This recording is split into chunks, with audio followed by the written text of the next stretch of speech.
Un chien errant, fatigué par la vie, s'assit sous un arbre et laissa couler ses larmes. Il était las, son pelage était sale, sa nourriture rare, et son regard, un pli de tristesse. Un vieux berger qui passait par là sentit quelque chose d'humide couler sur sa main. C'était une larme du chien. Il leva les yeux et lui demanda doucement « Que se passe-t-il, mon ami? Pourquoi pleures-tu ainsi ?»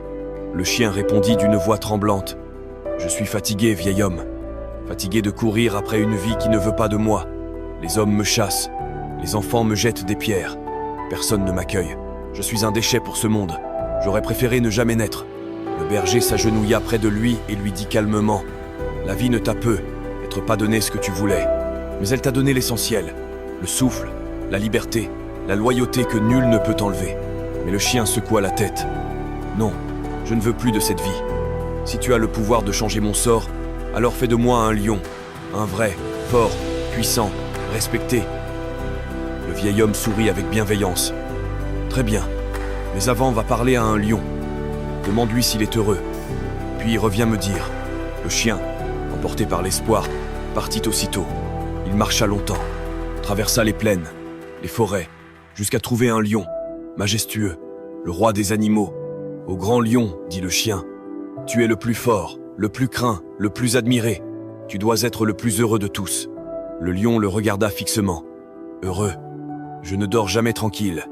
Chaque jour, je dois protéger mon territoire, ma meute, ma vie. Chacun veut ma peau, chacun veut me renverser. Je vis dans la peur constante d'un chasseur, d'un piège, d'un rival. » Le chien surpris resta silencieux. Le lion reprit. « Tu crois que la force rend heureux? Va voir l'aigle. Lui, il vole haut.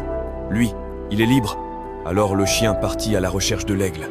Il leva les yeux vers le ciel, trouva un grand aigle planant au-dessus d'une falaise. Il l'interpella. « Toi, tu voles si haut. Tu es libre, rapide. Tu domines les cieux. Tu dois être le plus heureux. » Mais l'aigle répondit. « Tu vois ces chasseurs en bas? Ils m'observent avec leurs fusils. Une seule erreur, et je tombe. Je suis traqué pour mes plumes, pour mon bec, pour ma fierté. Il n'y a pas un jour où je peux voler sans craindre d'être la cible. » Le chien baissa la tête. « Alors, qui est heureux ?» L'aigle le fixa longuement. « Il y a quelques jours, j'ai vu un chien. Il marchait seul, libre, la langue pendante, les oreilles au vent. Il n'était pas beau, ni fort, ni admiré. Mais il courait, heureux, sans cage, sans chasseur, sans chaîne.